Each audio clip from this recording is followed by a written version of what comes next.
dear colleagues and friends, online participants, and our distinguished speakers, Dr. Valatsou and Professor Haakon. Sorry for the delay, we had some technical issues. Digital history, but media don't follow the thought. So this is a good starting point. Before I introduce the speakers and get on with the lecture, I would like to say a few words, first of all about the Institute, very briefly, and then mainly about this new series of lectures that we have launched in 2021 at the Norwegian Institute. The Institute has been undergone a restructuring in 2020, and now Bergen is our sole owner and administrator. And we have a new founding document. So in this new capacity, the Institute needs to bring together Norwegian and Greek academics. This is a strategic series of lectures, one can say, that put them together and create a series of discussion-based meetings. That means that those two speakers don't know each other necessarily beforehand, but they start contacting each other long before the meeting, maybe months, to share a common topic. In this process, they exchange thoughts, they exchange research problems, they exchange a lot of questions, and they come to present it to us. So actually, Dialogues is a work in progress. It's not dissemination in the classical term. So you don't see an end product, but you see a process. This is one important point strategically for NIA to bring the communities together. Another point is that we try to open up to new fields of interest with Dialogues. So Dialogues open up to topics such as digital humanities that we introduced today. And we hope to continue with, for example, digital archaeology in the fall and other digital humanity fields of research, digital heritage, museum studies, material culture, which are topics that are not commonly discussed in those open lectures for broader audiences. We have a specific audience tonight. Thank you so much for being here on this festive evening. So much is happening today in Athens, also scholarly-wise and recreation-wise, so it's very nice that you are with us. And I would also like finally to say that Dialogues and specifically digital humanities are very relevant for NIA, for the Norwegian Institute. Why? First of all, because we use a lot of new media, new tools in our archaeological research. This is something that Dr. Zafiriadis, NIA's, my colleague, is more able to discuss, and we will host a lecture on digital archaeology in the fall, so digital humanities will carry on during the year. But also because we have a lot of material, archival material at NIA that we need to digitize and create a body of legacy, visual legacy, in terms of documents from the excavations in Tegea, other places. So we also try to explore digital tools for our own sake. On this note, I would like to welcome our two speakers. We have an academic couple of a Norwegian, and I will explain, and a Greek member. Dr. Valatsou is a historian with studies in the UK. She's currently working at the School of Fine Arts, the Athens School of Fine Arts, as an adjunct lecturer, and her areas of interest is digital public history, crowdsourcing. She's going to present as part of her project in crowdsourcing about 1821 revolution. So Despoina actually tackles a very difficult topic, a grand narrative, and she tries to sort of swift the attention from the traditional way of looking at grand narratives to a more innovative, and we will discuss it. Yes, democratic or not, you know, all the epistemological issues raised in this innovative way. And she also is involved at the Research Center of Humanities in Athens. So a warm welcome, Despoina. Thank you so much for agreeing to this invitation and to discuss with Professor Ikonomou. Haakon is Norwegian, but comes from the Saxo Institute in Denmark, the University of Copenhagen. He's also a historian and the director of Europe and International Cooperation Research Group at the Center of Modern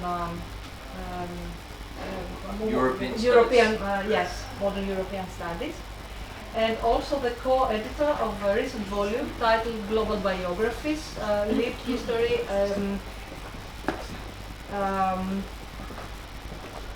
Lived History as Method, a volume with Manchester University Press.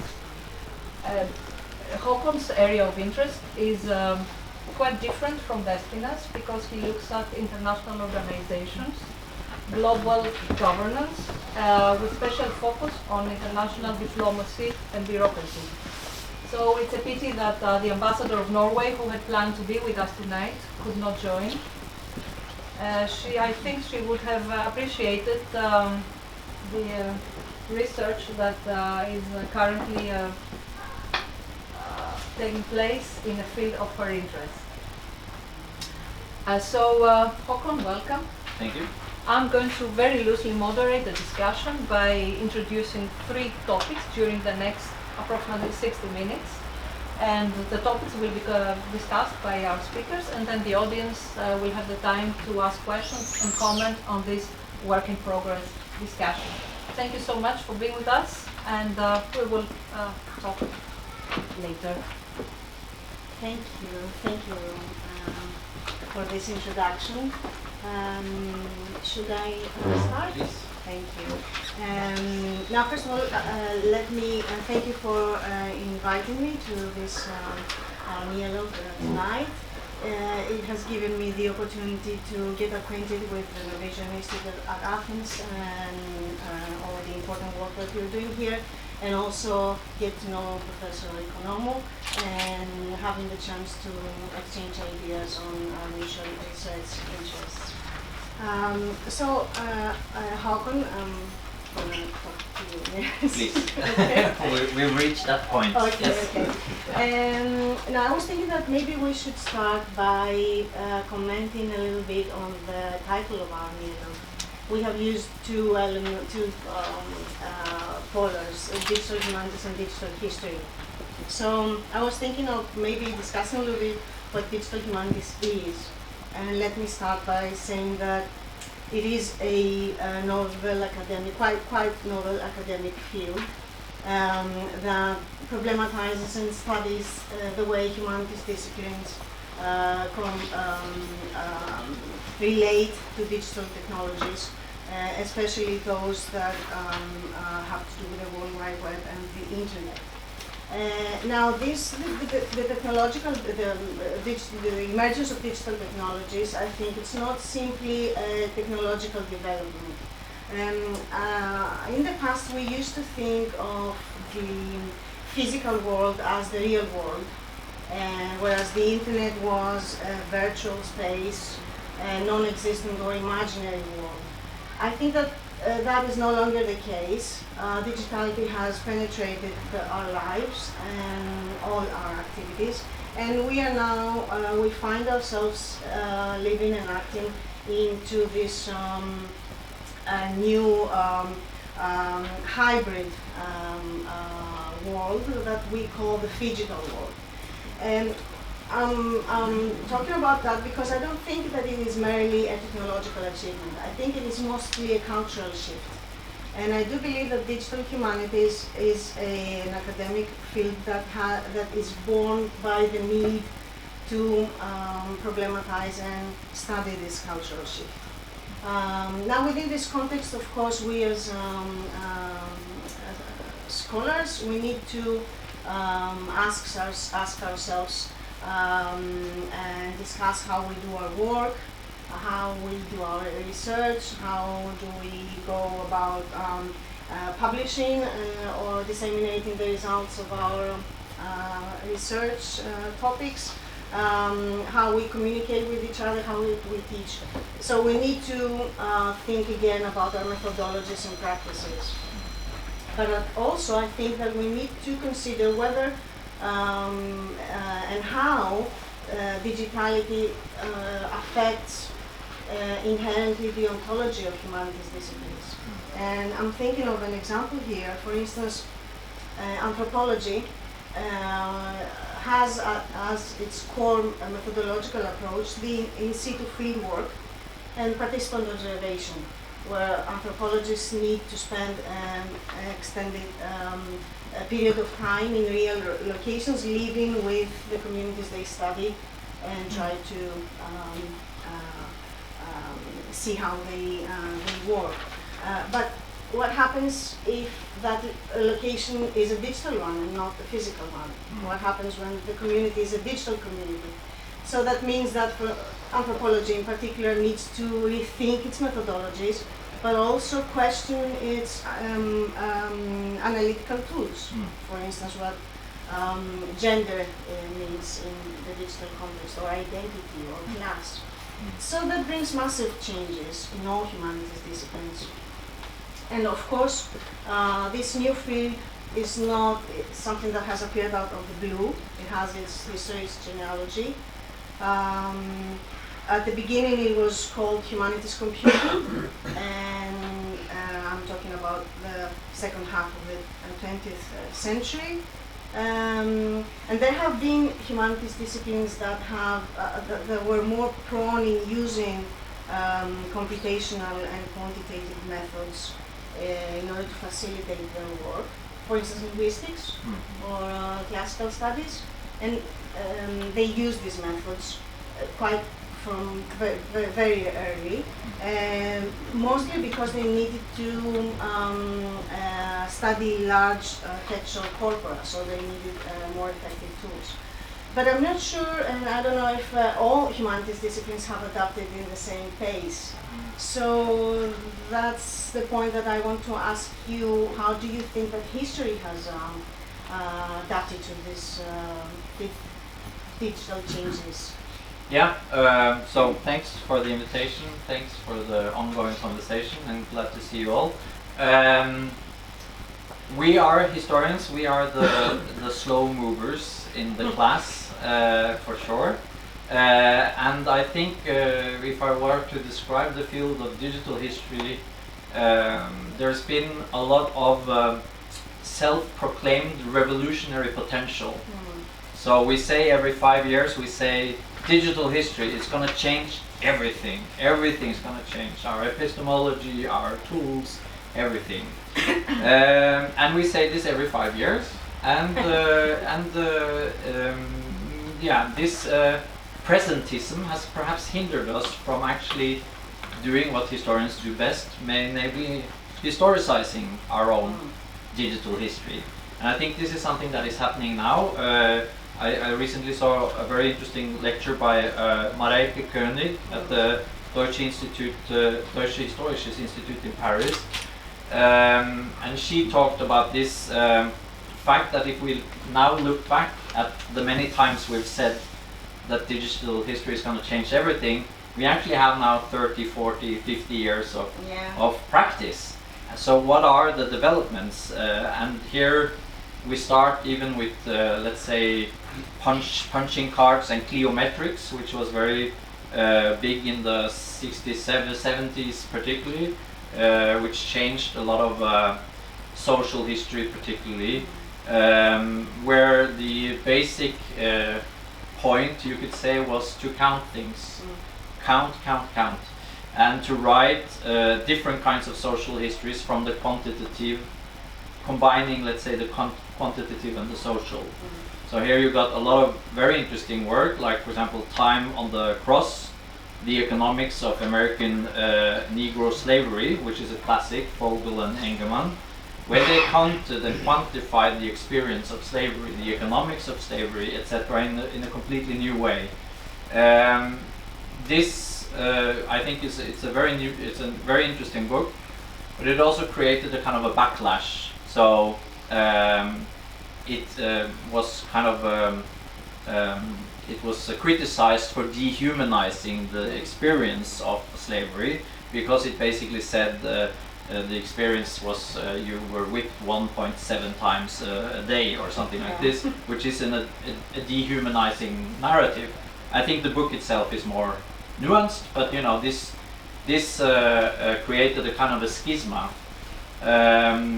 And then came the cultural turn, the linguistic turn, the kind of postmodern turn in history, which I think was also a sort of a reaction to the very data-driven social history, which Geometrics was also a part of.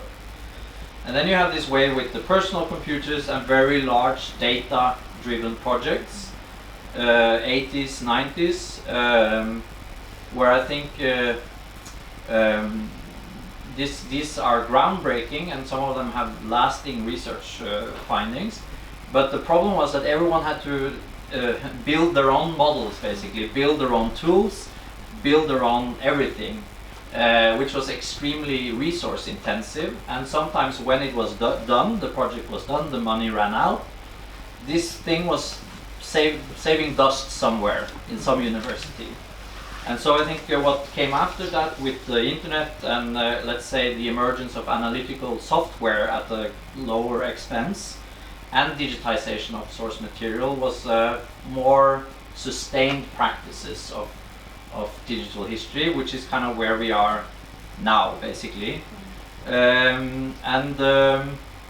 Yeah, this is right now we're at the kind of a threshold where I think historians have been, let's say, the domain experts for a long time, so we know about something in history, and then we have the methodology experts, which are the computer scientists, and then we ask them to do something for us. And I think this thing is changing a little bit now, where we're developing towards, let's say, a proper historical methodology of digital projects. So that's one thing, and then the other thing is I think that let's say the presence, the omnipresence of digital archives, and the fact that historians are now moving into the history of born digital archives and remains and sources.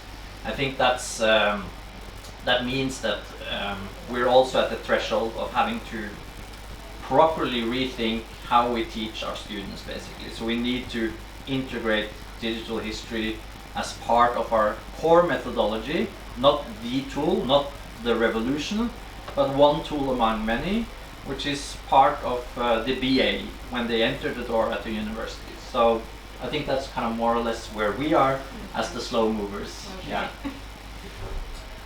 Thank you for this introduction, and I will draw on the last point that Haakon discussed, this change. He presented a kind of historiography of the digital turn. You discussed a little bit about the digital turn and the different phases that the digital turn went through. So now we have reached a point that we want to bring together the very sort of hard facts, hard data, to a more reflexive situation where history can intervene and interpret in a way. Could you tell us a little bit about your projects so that we can illustrate and showcase in a way the theory? Yes, definitely. Well, you're right. Certainly, humanists and historians, to speak our case, we find ourselves amid great changes. So I think that we need to, one way that I have been thinking how the digital turn has affected the way we do our scholarly work is by thinking and problematizing the changing notion of the archive, which is very, the archives at the core of the historian's work. So what is an archive in the digital era? What are the characteristics of digital archives in a bit? And in addition, what do we need to take into consideration when we design and think and try to create an archive in digital environments? I have been thinking these questions for the last few years. That I have been involved in this major digital history project, namely the 1821 Digital Archive. And This is a project that has been implemented by the Research Center for the Humanities in Athens since 2016. And just to say a few words, it is a bilingual thematic archive on apparently the Great Revolution of 1821, and that counts thousands of archival material, also works of art and other artifacts and books and school projects and publications and so on and so forth. Now we created this digital archive on the occasion of the bicentenary from the Great Revolution, but that doesn't mean that the project was concluded in 2021, the bicentenary year. Quite the contrary, it is being enriched still, and it keeps forging new partnerships and adding new material. And I think that is a very crucial new characteristic of the archive in the digital era. The fact that the archive is not a closed entity, but it is, digital archives are open-ended, are dynamic, they are expansive, they grow all the time. And at the same time, they are also inclusive. Perhaps now we can start. There's a short video that we will just play behind on our screens. Well, I was saying also that inclusiveness is a very basic characteristic of digital archives. And inclusive, I mean, in the sense that, for instance, the 1821 Digital Archive fosters diverse kinds of material, primary sources, secondary documents, bibliographical references, but also different types of material, text, image, sounds, multimedia, a great diversity. So other questions appear as well. How do we manage that diversity in the digital environment? And here is where the database comes into the discussion. The database is, of course, a system for organizing and storing data, but also a system that helps us retrieve data. And this is quite important because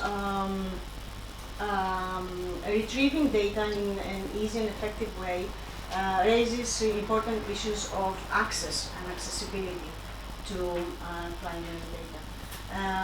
For instance, at the 1821 Digital Archive, we ourselves, historians, have created an open and multi-level database, of course collaborating with archivists and computer engineers, but we have designed it ourselves in order to accommodate our needs. And the main aim was to connect this diverse kind of material through a single unifying model of description and annotation system. I think that has always been on the historian's agenda, but in the digital era it becomes more crucial because it relates to the process of retrieving data in an easy and quick and effective way. And as I said, that also brings forth larger theoretical issues regarding to access and accessibility, basically to knowledge for all users, whether they are experienced researchers or the public, because this project, and I'm sure that other projects as well, they open up to the public. They do not address only the research community. So I think that these issues, the changing nature of the archive, also the importance of the database, and this unifying annotation system are key factors that affect the way we work, and they change our practices. And I think you would probably agree, coming from your experience with the tool that you have developed in your research. Yes, I think that some of the themes are quite familiar in many ways. So what you see I'm working on the League of Nations. So the League of Nations is an international organization which was created in 1919 died in 1946, but lived on through the United Nations somehow. So it's kind of the forerunner of the United Nations, very briefly. Worked with all kinds of policy fields, and my specific interest is the people, all these people that work inside this organization, the League Secretariat, which was the first kind of permanent secretariat of an international organization. And what you see here is actually kind of the raw material of what becomes a digital research tool. Here you have a singular personnel file. So this is a personnel file which includes biographical information, how you got hired, how you got fired, your sick leave, whether you have a speeding ticket with and run into the Swiss police in Geneva, everything is there. And then what we have from this, we have personnel files on everyone who worked in the League Secretariat. What we get from this is this, which is a prosopographical database. Prosopography. I don't need to explain in a Greek context, but it's a biographical database with core entries which systematizes knowledge of a group of people. And so we were very lucky to have two already existing but partially complementary, let's say, databases on these people and all the personnel files, and our job was to collect this all together, create a new database, clean all the data, correct all mistakes, find out all the missing holes. And I would say that's kind of one of the core parts of digital history projects is data cleaning. It's so boring, but so immensely important, because if you don't do it correctly, what you end up is with a fancy tool that doesn't do its job.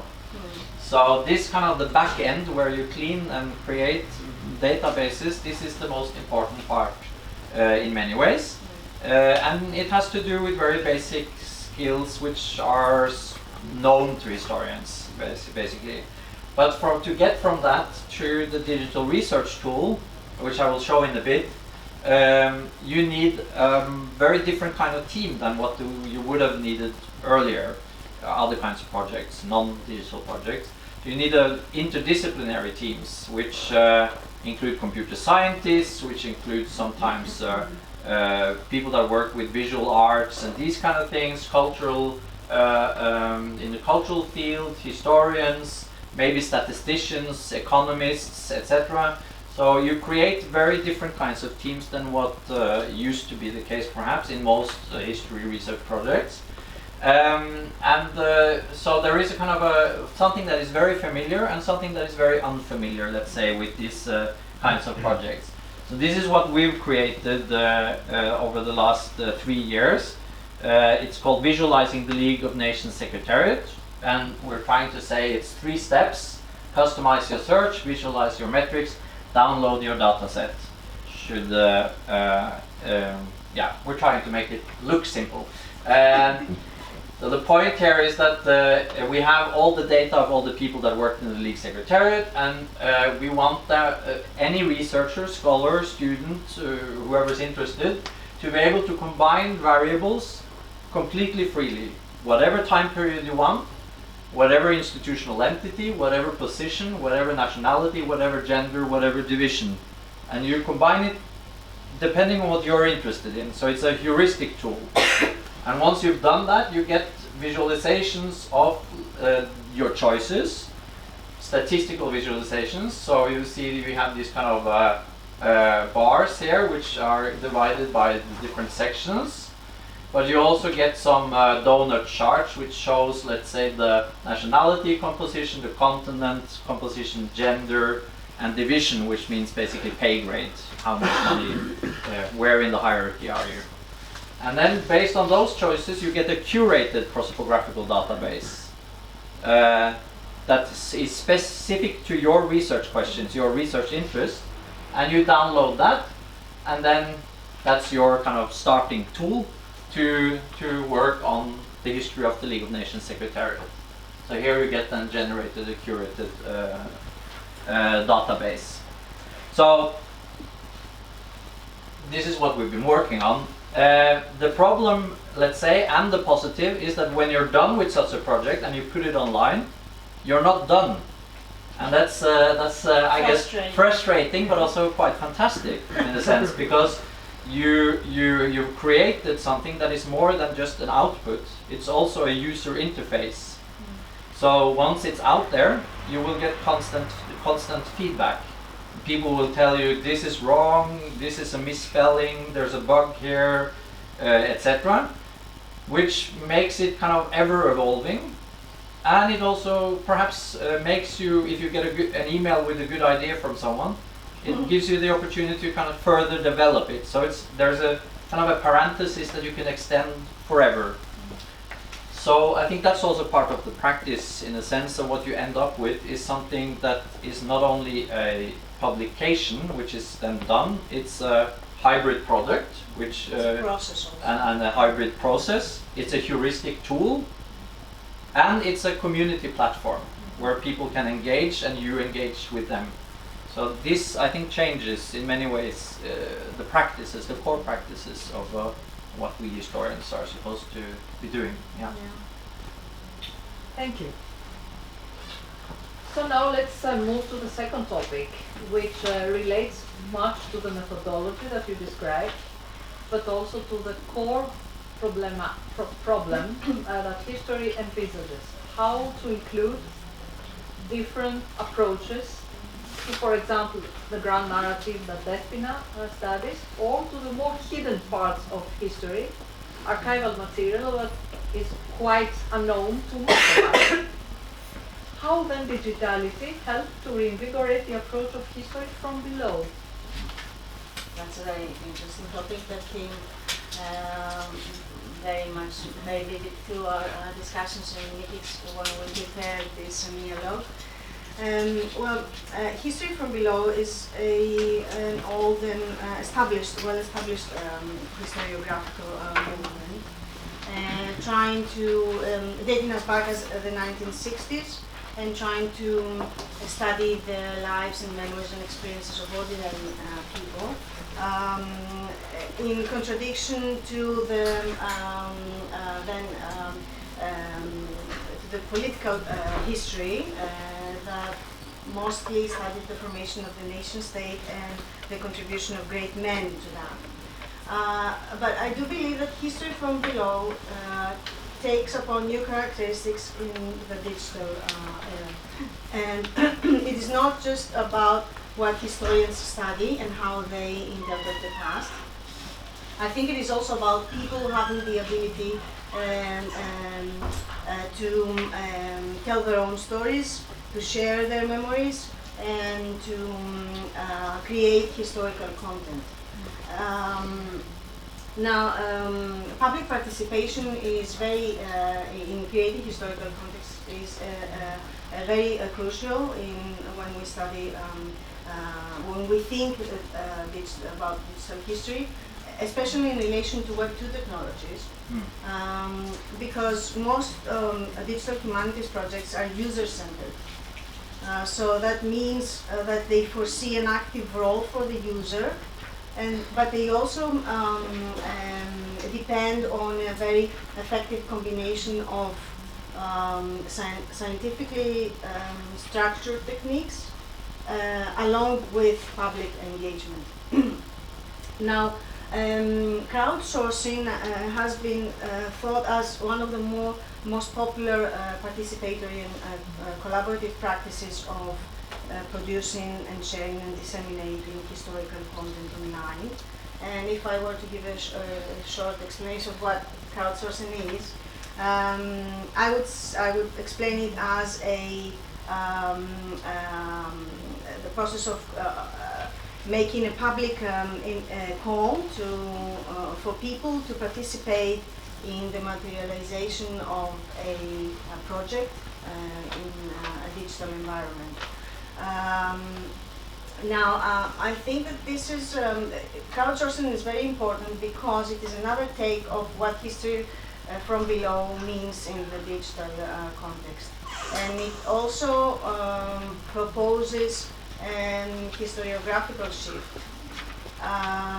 meaning that it challenges in a way the sole authority of the professional historian, who is supposed to be the one that knows how to study the past, the sources, and then interpret them and produce the narrative about the past. And it opens up this authority to everyone, and it makes important all contributions. So it creates multiple and pluripotent approaches of the past that are equally important as the professional approach. Now, I have been studying crowdsourcing practices for, as part of my postdoctoral research, and I have come up with this project. We just missed the English translation. We have completed the translations, but we haven't been able to upload them. So I just made some crude short translations here. So please bear with me.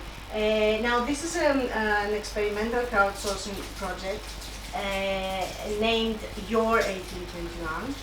And as I said, it's part of my postdoctoral research, but I should also mention that it is part of a larger research program, the 1821 Observatory, which is conducted by the Department of History and Ethnology at the Democratic University of Thrace. So this is a project that addresses these 4 calls to the public, to anyone, whether professionals and researchers or even school children or elderly people, whoever, to explain and contribute their own relation to this particular moment in Greek history. What does the revolution mean to them? Perhaps another call that has to do with finding traces of the past, of the 1821 revolution in public spaces, or a call that asks them to think how they celebrated the bicentenary. And this is also very interesting because the celebrations actually happened during the pandemic, so that adds another layer in how we celebrated this event, and so this is a project that calls for everyone to add a piece of their own history to the grand narrative of the past, and it is a tricky situation because we're talking about the Greek Revolution, and this is a very it's the constitutive event for the Greek nation state. So it is, I think it is challenging and important to offer the possibility to and see how people relate to that particular past. But I also would like to pinpoint 2 factors that I think crowdsourcing reveals in terms of theory. And the first factor is the hands-on element, and this is a massive change in history, and hands-on application. And we are now thinking of history outside this very strict dichotomy between theoretical and practical sciences. And within the digital context, theory and practice go together, and one feeds the other. For instance, when we have our research questions and our research topic, and we try to think how to present the outcomes of our research by designing a project like that, or the 1821 Digital Archive. We try to find what tools to use, what digital methods to apply, and by doing that, we are starting to revisit our sources, perhaps rethink our theoretical questions, and when the outcome comes, we might even start questioning are already established narratives about the past. So this is why I think crowdsourcing is important, because it kind of challenges our already established notions about the past. And also, this is another take of what history from below can look like in the digital context.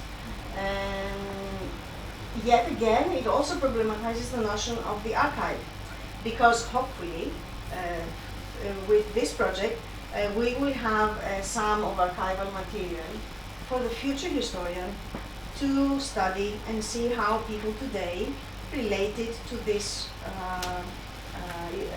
particular historical period. So what will archives, digital archives, look like in the future? What kind of material will they contain? Even more questions to think about. Because this is like a time capsule of a commemorative moment, which produces, let's say, yet another temporal layer to yes, you're this right. creation of well, commemorative cultures which are constitutive for national identity. Yes, you're absolutely right. I think it showcases very eloquently these multiple temporalities. Yeah. I mean, we have the event, we have the historians' narratives, Yeah. we have the celebrations and commemorations, and then we have an archive that will be Yes. for the future historians. So yeah, you're absolutely right. We have multiple temporalities. Yeah. That's really So I said that the historians are the slow movers, and then I'll add that the international and diplomatic historians are the slowest movers among the slow movers. So we're really very slow. And we talked about, you know, the kind of history that has been written and what crowdsourcing can do to challenge that with a plurivocal kind of approach. And diplomatic and international history is that kind of history. It has been for very long. It's what we call pale, male, and stale. Yeah. So I think what digital archives and digital tools can do is to kind of challenge that narrative and write cultural, social, gender, etc. history from below about big politics, basically, and shift the locus of who has power, who has agency, who does stuff in the field of international history. So I bring up this example. So what it does for us international historians is that it gives us a chance to write about what we could call kind of forgotten actors, basically. So what we have here, if you use the prosopographical tool, you realize very quickly that there are very, very few women that work with disarmament, which was the big topic in the interwar period and the big kind of make or break policy area of the League of Nations. But there is one woman that worked, and a few, but one in particular who worked in the League of Nations Disarmament Secretariat for many, many years, all the way up to the Second World War. Liba Hersh, a Polish woman, and that's her, kind of conveniently in the background. And so you start questioning, you know, who is this person? Why is she there for such a long time? What kind of agency does she have? And you have this prosopographical data, but then you go to the, as I showed you, the personnel file, and you start to trace her practices.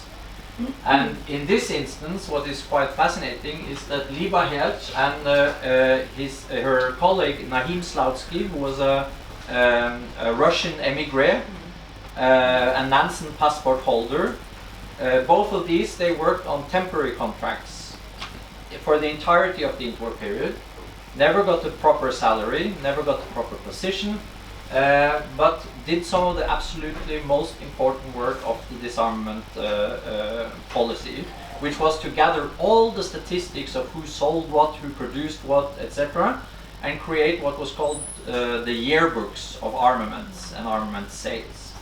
And these two were completely indispensable because this was the raw material for all multilateral negotiations on disarmament.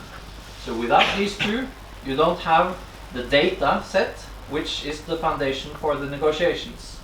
So then the question becomes, why are they on temporary contracts? Why are they marginalized, etc.? That was because disarmament was a very hot topic. Nation states didn't want to give power to an international organization to create knowledge about this. So the clever Secretary General hired two very anonymous people on very low salary, temporary contracts, who were very loyal to this idea, partly because they were dependent. So it's a kind of dependency that they had to this organization, because otherwise they wouldn't have a job, and they were in a precarious situation. And they delivered solidly for 20 or 15 years, and then were surmisingly fired just before the Second World War. Lieberherr was. So this says both something about positionality, says something about agency, and it says something about who are the actors in international politics. So that's why I bring it up. This is a very fundamental kind of history from below, but an important one in our very slow-moving field. Then there are some other aspects to this kind of history from below. Once you have a research tool like this, you get what we could call kind of like crowdsourcing, plurivocal global interaction with this. So suddenly people from the global south, you know, people who do not necessarily do international history can come in here and pick their character and say, I want to write about the bicycle messenger, and get the personnel file. And this, in a sense, changes how we can engage with international politics, international organizations, and perhaps begin to write what we could call a proper social history of international organizations, which doesn't exist. So this is another thing. But I think all this kind of accessibility, etc., history from below, we should be a little bit careful, I think, with, let's say, the hallelujah of it, because I think, like in the 1990s, for example, when we started imagining this, I think we had this notion that the digital would be a democratizer, globalizer, a platform for kind of endless benevolent dialogue. The global village was a term in the 1990s, and I think now we're grappling with the fact that the digital is both a creator of, let's say, global equity, so access and these kind of things, but also global hierarchy. So just to take the League, for example, the League, I can say, oh, we're writing history from below, it's fantastic, but this project is the League of Nations, which is part of the UN, and it's digitized with some obscure Swiss donor, and now it's online. But who has that kind of money? Who has that kind of institutional capacity? I think what we're getting back now, I think, in this dialogue is the question of power, money, and institutional powers. Which I think is quite important for a more critical reflection about this. So I would say this accessibility, let's say the digital topography is very uneven.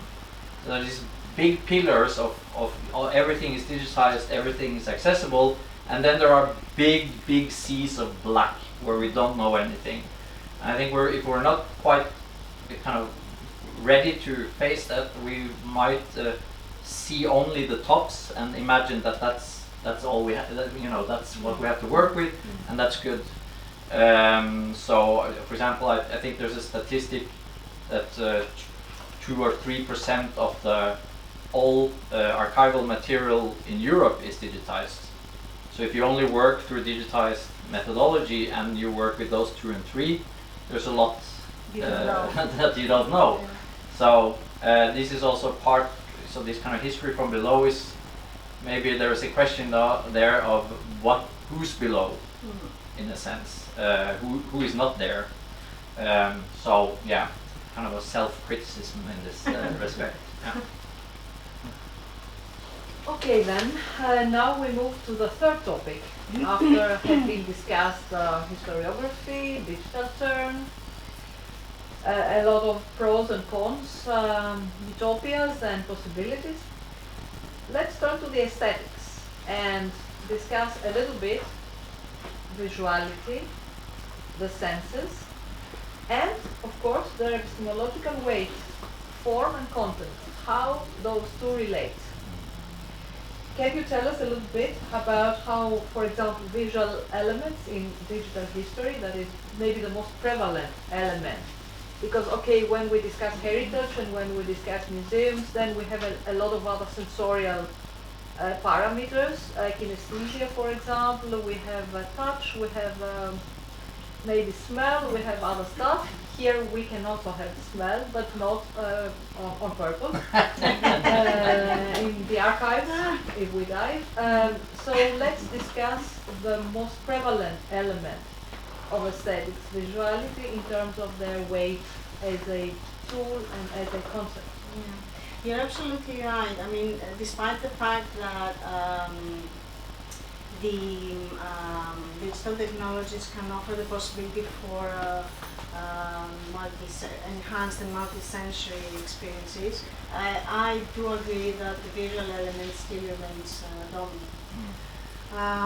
Well, usually when we think about the visual element and images, we try to think what is the meaning, what do they mean. Visualization techniques and processes quite the opposite. We have something that we want to say, a meaning, and we are trying to create an image to present it. And so we're trying to visually present something that is not inherently optical. It is not meant to be seen. Of course, this is not something new, as everything. I mean, people in the past have always used technologies to visualize things that are not meant to be seen. Think, for instance, the microscope technology that helps us see the cells of biological matter, or the opposite technology, the telescope, that helps us see the space and the planets and stars.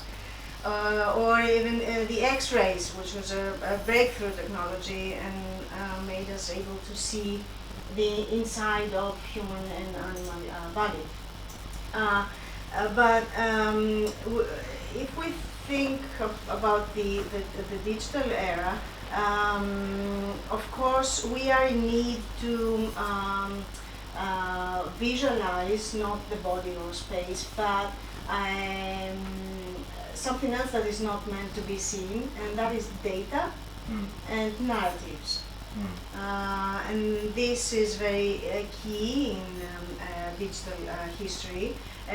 Through the years, we have acquired some very sophisticated ways and methods of digital visualization. For instance, we have augmented digital maps, 3D representations, visual interactive visual timelines, or artistic multimedia applications, or data visualization like your project with dynamic charts and pies. Of course, this is very important, and it has to do with the methodological aspect. But I think that visualizing is also something that helps us think how it affects our practices and the very essence of what we are studying. And it is a method that can help us reveal, for instance, patterns or ideas or things that we haven't been able to think, but because we are able to see them, then we try to, we are prompt to revisit our sources, perhaps rethink our research questions, sometimes even challenge what we think about our research topics. And I think that's very important because, as you said before, visualizations can work as a heuristic tool that help us reshape they put us in another position, and we can revisit our sources and our researches. Now, taking from the two projects that I've been involved with, in the Your 1821 project, we related visualization aspect with the interface. And because this is a project that addresses all the public, we wanted it to be plain, simple. This is why we used colors. We wanted it to be playful. So aesthetically speaking, we used this visualization technique. But also we thought of the interface not only from its aesthetic aspect but also from its functionality. And we thought that a simple visualization and visualized environment can also make the project work in a more straightforward way. And it might make it easier to be used. So this goes with how we understood visualization in this project. Whereas in the 1821 Digital Archive, which is a much bigger project with massive material, there we worked on the notion of digital exhibits. Let me give you a few information so that I'll be able to explain it. As you said before, we are dealing with the grand narrative of a revolution.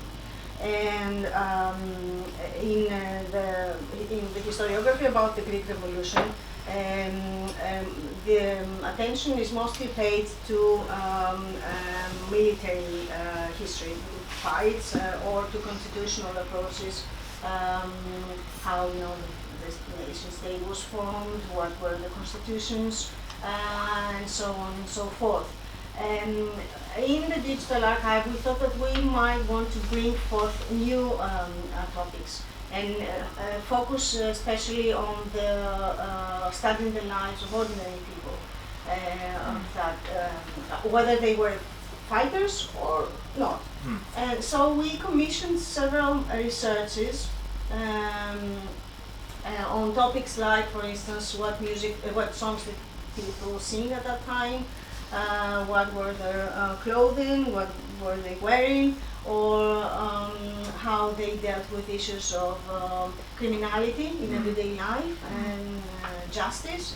And the outcomes of these independent researches, which came out of a large group of researchers that worked on these topics. Of course, we published them as monographs in a publication, in the publication section of the archive, but we also thought that we might experiment in presenting the outcomes of these researches in other ways, taking advantage of the visualization element. So this is where the digital exhibits come forth, and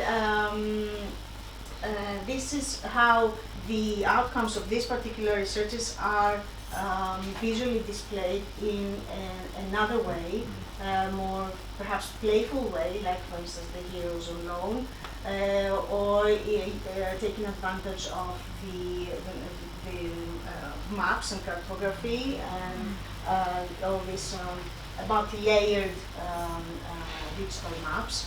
And this section will continue to grow. And I think it's an area where we can experiment and discuss and be provoked to think about how visualization might alter our perspective on the topics that we research. I'm sure you have similar thoughts about. Yeah, I don't trend. have such nice visualizations as you have. I have bars, bar charts, which are simple but very effective. They do stuff as well. So I thought I'll illustrate it actually with just a microscopic case study. So inside this League of Nations Secretariat worked a bunch of Norwegians and Swedes and Danes, Scandinavians, and in the historiography on the Scandinavians and the interwar period, what we know from the books is that these were neutral, small, peace-loving, non-colonial European states, very prevalent in internationalism, humanitarianism, etc., and that this is kind of the founding moment of a specific kind of international engagement among the Scandinavian countries. This is not untrue, but if you use visualizations, very simple visualizations, like this prosopographical database and bar charts, and ask yourselves, where do these Scandinavians work in the League Secretariat, you realize that they work in very specific fields. Economic and financial governance, opium and social questions, minorities questions, and mandates, which was basically internationalized colonial governance. And then if you then go from this and to the personnel files of these people working here and look at what role do they serve, what kind of jobs do they do, you get very quickly the impression, which I think is quite evident across the board, that what they're doing is being very good custodians of internationalized imperial governance on behalf of the French and on behalf of the British. It is not to say that this historiography should then replace the other one, but it complements it with something less ironic, let's say. For me, this illustrates very clearly that visualizations, what they do several things. One is that they make comprehensible disparate and vast data sets. So it draws something that is difficult to somehow make sense of together, makes it into something very simple, and then that pushes you to ask a different question. It shifts your perspective, and suddenly you look at the same history in a different way. So this is one thing I think visualizations does for kind of historians like myself. Then that in turn means that visualizations are tools to challenge established historiographies. I think this is the same for you in your project, right? So because you do it in a different way, you question the kinds of histories that have been written in your topic, and I show a very brief demonstration of how it does it also in my field. And then the last thing, which is perhaps a little bit more difficult, is that because this aggregates a lot of data and brings it together, visualizations acts as a kind of a glue or link between micro and macro. So if you want to write about global governance, which this is global governance, and you have these small people running around and doing stuff, the visualization is kind of the meso level, which connects these two and allows you to write a different history. But I would also say, as a kind of a self-critic, that I would warn myself not to be too blinded by what they can do. So I think very important is that when we have these kinds of visualizations, that we still nonetheless embed them in solid historical methodology, and not the kind of look what I can do kind of visualizations. And I think we're in the process in our field, at least, to try to kind of mediate that road and find a sensible middle ground somewhere. Yeah. And then I think perhaps another aspect of visualization, which actually kind of connects back to where we started, is that the kinds of platforms and things that we create, they are also visual spaces. Yes. So they are platforms for interaction, for sharing, for learning. So the research tool I've developed will be part of this research guide, which is made together with the United Nations. And what you have here is general introductory information about the League Secretariat, but also key themes, key archives, key literature, and the research tools. And it's a kind of a meeting space for students, for researchers, for people that are generally interested in history that can come there.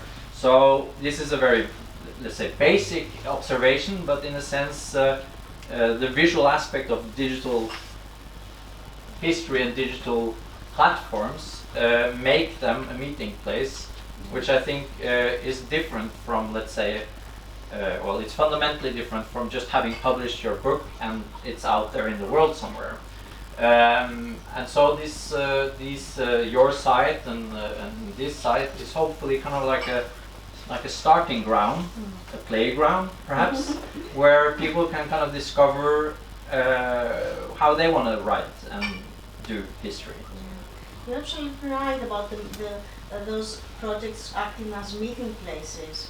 I'm thinking of the 1820 Digital Archive, for instance, and sources about the revolution in Greece are dispersed in different locations, archives and libraries. And so one of our aspirations was to create this digital environment, one entry point to this material, so that people don't really have to go and to all the participants, to all our partners, but find their way through this one entry point. And also, you said that the people are using these spaces in order to form their own questions. Again, in the 1820 Digital Archive, we also have created a personalized research space where researchers can log in to the project and kind of like create their own digital desk. They can keep notes, they can do they can search the material and save the search results. Share with each other? Share with each other, yeah. Also because they have the possibility to communicate with other researchers that have logged in. So yes, definitely these are ways to create communities, digital communities of humanists.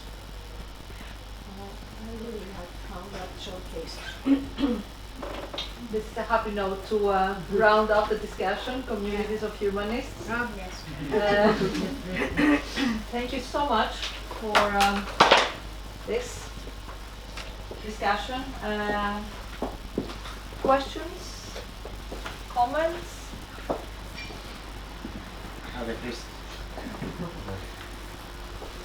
Thank you both for this fascinating discussion. I'm Christos Tsakas. I have one question with two parts. First, so one recurring theme in your conversation was accessibility. So the first part of the question is, what are, I understand the possibilities, opening up new directions, and say so the upside of this development. But what are the challenges that perhaps this accessibility brings with it in terms of, democratization is one thing, but also relativization or counterfactual history in relation to public history, when those tools are open also to parts of the public that are more prone to counterfactual history. So this is the first part in one direction. In the opposite direction, if we explore a bit more the very notion of accessibility, have you in your projects, or are you aware of efforts to make those open access tools accessible also to people with disabilities, for example, with the blind, since visualization remains, predominant. Yeah, I mean, in the aesthetics of it. So, what are the steps one could take in order to also make these accessible tools to the general public also accessible to the blind, for example? Since also technology and digital, the digital world, I mean, has indeed developed technical possibilities for doing so. To tell you the truth, we haven't really thought. Sorry, Yeah, please. We haven't really thought of making these projects accessible for people with disabilities. But I would think that if we were to start discussing this possibility, it would be a good occasion to start thinking of other sensorial approaches. For instance, sound I think it has been neglected, and it hasn't been touched upon that much. Whereas we could have great potential in exploring digital sounds to also, respond to the needs of people with disabilities. But just thinking out of the blue, in reality, we haven't really thought about that. Yeah, I could add. Thanks for two good questions. Two massive questions in a way. Yeah. Sorry. No, that's fine. But I mean, so if they're friends, I thought. Yeah. You give it to your friends. No, I think the disability question is a really good one, which we actually encountered with our research tool, because we were originally supposed to do it on the University of Copenhagen's own sites, and they have, which is a really good thing, requirements that it should be accessible for anyone, also with disabilities, and there's certain kind of parameters that you need to take into consideration. Then there is the bad side. They don't have any money for this. So it's just like they tell you, you need to make this accessible for everyone and see you. And this is not the solution for us. So I think there is maybe a more of a structural answer to your question, is that this is a funding problem, and the political pressure should be on those that give the money, that things that are published, things that are created like this, should have the necessary funds to be made available also for those with disabilities. I think it's a fair question, but perhaps an unfair burden for singular scholars to go about accommodating this with no knowledge of how to do it, by the way. So yeah, it's a very important question, which I think a conversation that needs to be had, but needs to be also directed towards the ones that can do something about it, to be frank. And then the other question, I think I kind of, if I interpret it, kind of the subtone of what you're saying is that there is a danger of, let's say, erosion of truth, and maybe also an erosion of authority in history, in the field of history.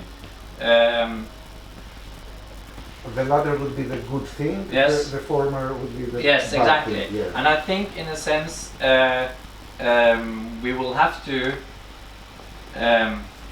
live with the uncertainty, basically, that we're creating spaces where there will be people with very specific agendas, people with certain political views, people that want to undermine other people's narratives, and so this plurivocality is both a kind of a blessing and also a great challenge. And historians, as a discipline, need to rather than kind of climb into our ivory towers and produce something for ourselves, need to engage in that battle, let's say, as custodians of a methodology which ensures that things are not completely out of hand. And then on the other hand, this democratization, yeah, it can vulgarize certain kinds of history, I would say, but it also is a fantastic kind of a correction of authoritative and authoritarian voices of history. So I'm a great believer in kind of the careful, messy, continuous maintenance of a liberal space, and I think this is that in a sense. And if we do that correctly, then it's possible. And if not, yeah, we've seen an example of that as well. Yeah. So, yeah. Thanks. But then again, in respect of the first question, these voices have always existed. I mean, it's not something that is only particular to the digital context. I mean, there have always been groups of people or trends that have been using history to benefit other political agendas or whatever. I think what's different is the scale, perhaps, and the potential of appeal. Yeah, I mean, I'm thinking about, so there's a lot of studies being done on, for example, Wikipedia and the various kinds of national language representations of the same historical event.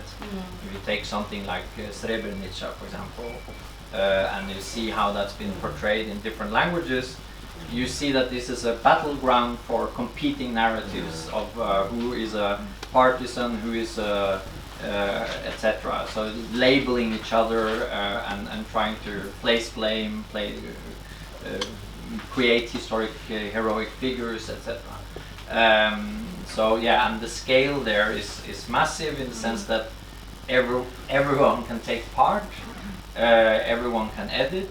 But again, I think, and this brings me back to one of the points raised a bit earlier, which is that we need to bring into this conversation just a fundamental sense of power, money, and institutional influence. That needs to be part of our, because we might imagine that this is just regular people sitting at home editing Wikipedia articles, but there are structural forces of one direction or the other, which it is perhaps the professional public historian or digital historian's job to study, bring up, and discuss in a professional way. Yeah, Wikipedia is an excellent example because it's very juicy for us. If you go on the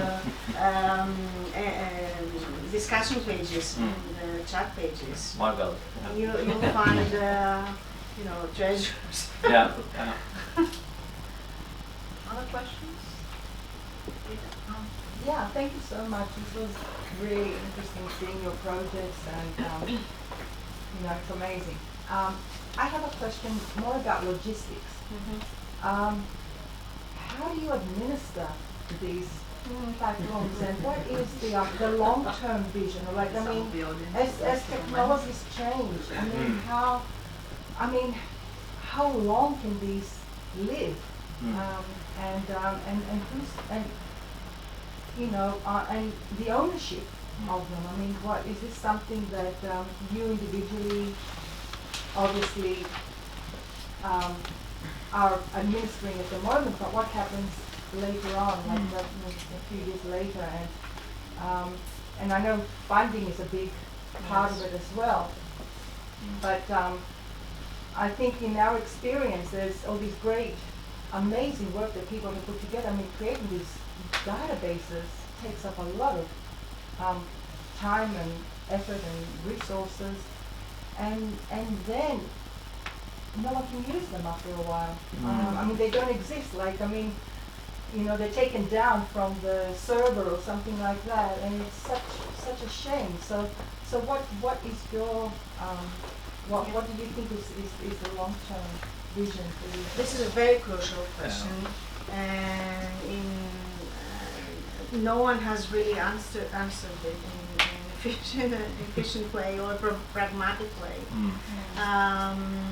I think we can possibly find an answer in for the sort of viability of this project, the long run viability. But maybe we can find them in open source software and programs, because behind the open source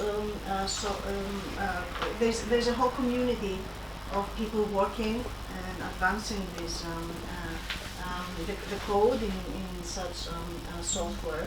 And I'm just improvising here. I think that maybe there we can find the answer for the longevity of this is a broad question. It's not really targeting just what you're doing. I mean, it's yes, for the whole yes. Because if we depend on closed software and closed computational systems, these indeed sometimes they die. Yes. Technology dies quite young. So perhaps the answer is in open software and the force of the community behind that. Yeah, I mean, at least, yeah, that's one option that I think will probably solve some issues. Yeah. But it's true. It's like we're building kind of sand castles. Somehow it's a very fragile infrastructure that we have. So I'm particularly for kind of research projects that are funded. I'm thinking that universities used to have a role to, also be libraries in a sense, and collect and save for next generation and maintain. So if we make the very dangerous and I'm not quite sure how certain assumption that universities will not disappear, I think it's a discussion to be had whether conglomerates of universities should not be also custodians of critical infrastructure for digital projects. We're very, very far behind on that discussion in Denmark, I can say. But we're kind of starting to have it. In Sweden, I know they've made kind of an alliance between a big host of universities to create this kind of infrastructure, both to make it accessible in the first place, but also to maintain it after a project is gone. But this again is a matter of resources in many ways. But and politics. And for sure politics. And then in a sense, let's say there is quite a lot of websites on the historical scrapyard, which are saved in various places. There are some systematic efforts at doing that, of course, and they become history. So they're the subject matter of historians. So in a sense, that's not necessarily, I'm just trying to say, it's not necessarily a bad thing that some of these things just end up there. But for sure, I think we have a massive discussion on, let's say, infrastructure, research infrastructure for digital humanities coming in the next maybe, for 10, 20, 30 years, for sure. So it's a fundamental question. Anything else? I suppose that suggests the idea that this digital platform could be lost. Oops, I've accidentally pressed delete and it disappears. I suppose that suggests that there's hope yet for the printed word for the book. I think you're right. And also the printed digital tool that you have in the drawer. I experience this. I'm a high school teacher, and I was using for many years two websites, one on Soviet history and one on the First World War. And it was fantastic. It had visual, songs, maps, posters. It was a wonderful a resource tool that I actually used in the classroom.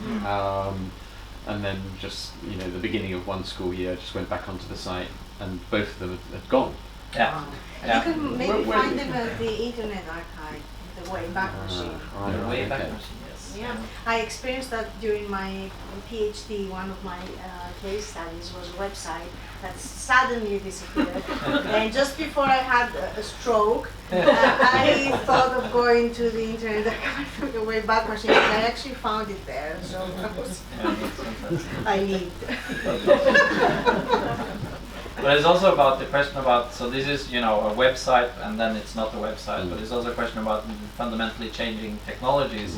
I think anyone interested in history remembers, and of a certain age, remembers Encarta, the encyclopedia on the CD-ROM disc. It's where will you find the machine that will play that compact disc now? So it's also about the software and hardware compatibility and how that changes. We assume that this kind of internet, worldwide web internet infrastructure is Will be there forever, forever. but it might not. So there's a big question that is way beyond our capabilities to say anything about, but which gives us pause, I would think. Yes, yeah, the cloud, yes, that's right. This idea about democratizing information and knowledge through these digital platforms, and it's certainly good, as one of the speakers mentioned earlier, overcoming the authoritative voice. What are the implications, though, for that concerning the expert, the historian? I mean, I'm being Yep. British. Being British, I remember back in 2016 when they were discussing the Brexit debate, and Michael Gove, one of the cabinet ministers at the time, in the Tory government at the time, said, "Oh, the people are sick and tired of experts." Yeah. Suggesting that we shouldn't listen to experts. Yeah. Screw the experts. So, what's the role here? The implication for the historian as an expert, as a custodian of historical knowledge, who's there as a gatekeeper in a way to check the veracity of the knowledge available on the platform. I mean, yours. No, Yeah, I have to say, I mean, the Michael Gove quote I've heard from British people so many times. I would want to say that this is not a British problem. It's a fundamentally, it's a Western problem perhaps, or I don't know where particularly to draw the borders.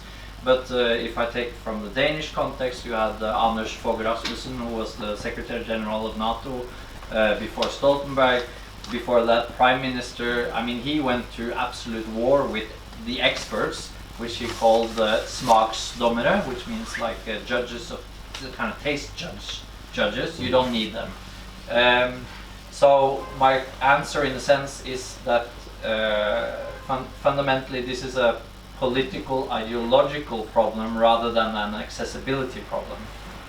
So I would say you can have this accessibility in a world where you don't have actors who are hell-bent on eroding authority because it suits some sort of political agenda, and live very well with that.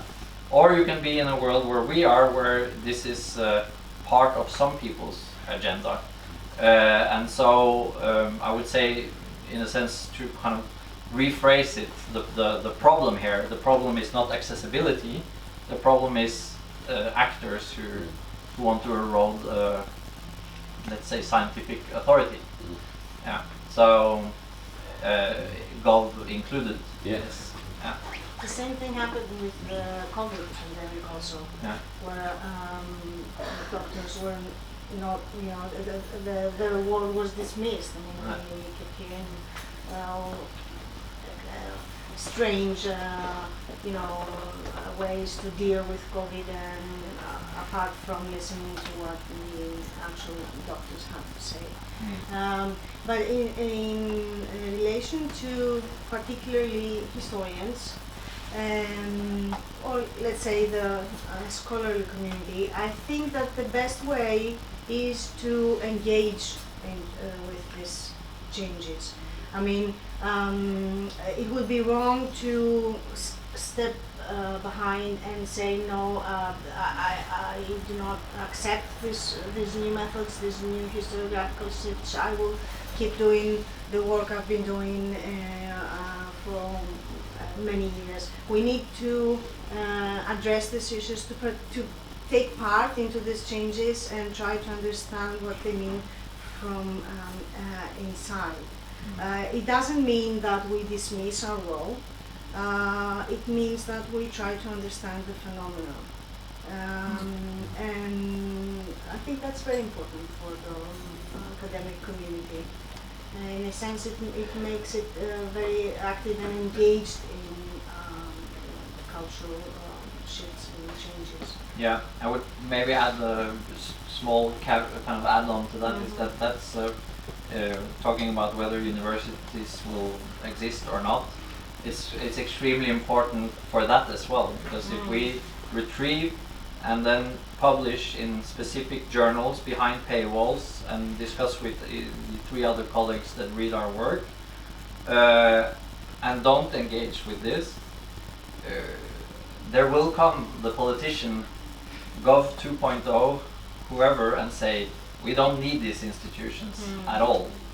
So we need to, I mean, that's part of a very important, I think, move to be out there, basically. Yeah, I totally agree. Yeah.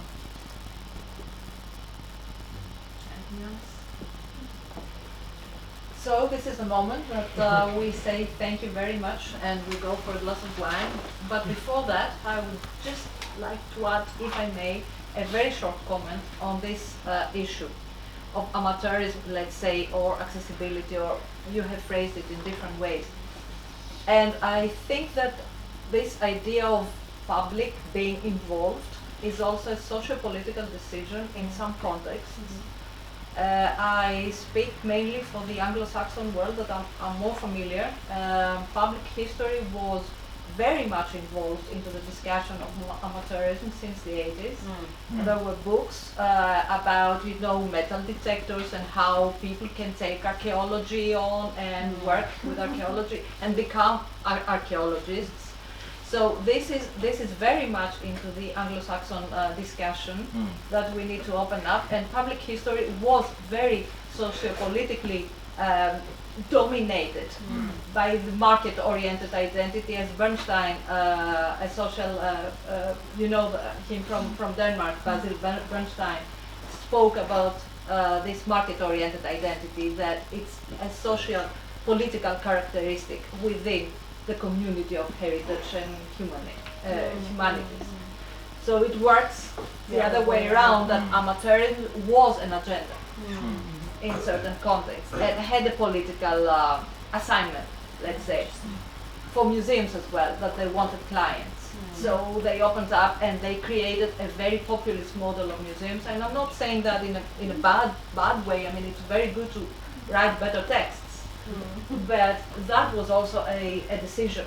Yeah, that's a very good point. That was hierarchically decided. So historians, I mean, you and everybody else needs to be very careful who is talking about what and from what position.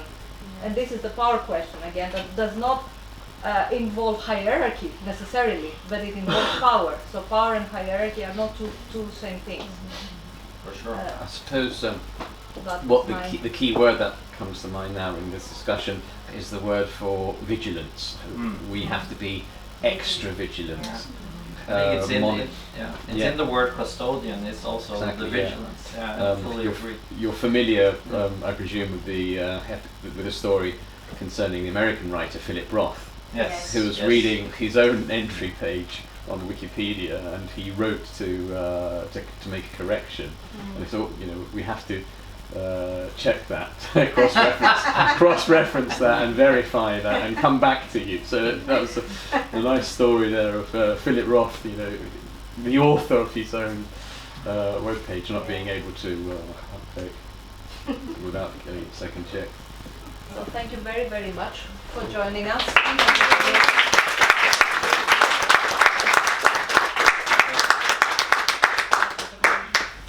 Time for a glass of wine, everybody.